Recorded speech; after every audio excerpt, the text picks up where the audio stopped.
अरे माई हम आवा तने।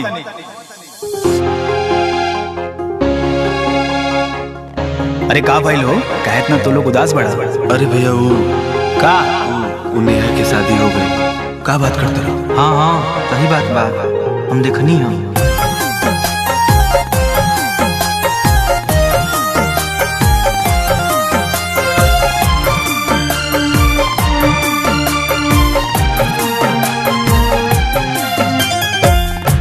हमारे दिहल का पायल, हमारे दिहल का पायल, हमारे दिहल का पायल पहिर के पाँव में रोअत होई है जान अपना पिया जी के गाँव में।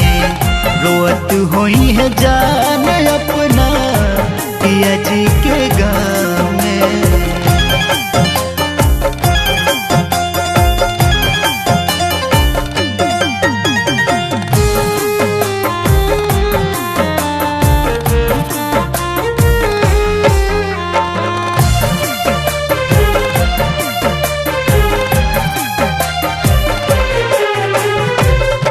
अखिया में लेके हमारे सुरतिया जोहत होई है रहिया।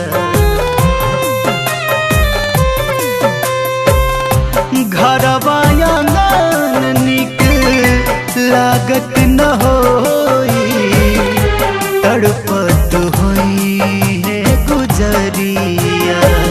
जुदाई में जरत होई है, जुदाई में जरत होई है, जुदाई में जरत होई है।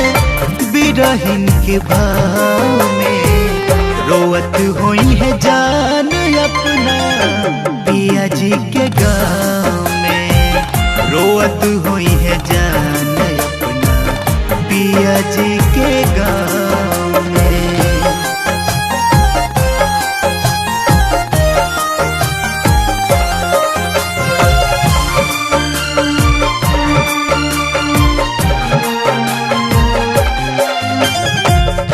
उनके जैसन हाल बदल के भइल अनहार जिंदगिया। पल भर दूर हमसे राहत न रहली, कैसे बिताई है तू मेरी यार। बड़ा याद आई मिलल का, बड़ा याद आई, बड़ा याद आई मिलल का ओढ़ानी के छाँव में। रोअत होई है जान अपना पिया जी के गाँव में।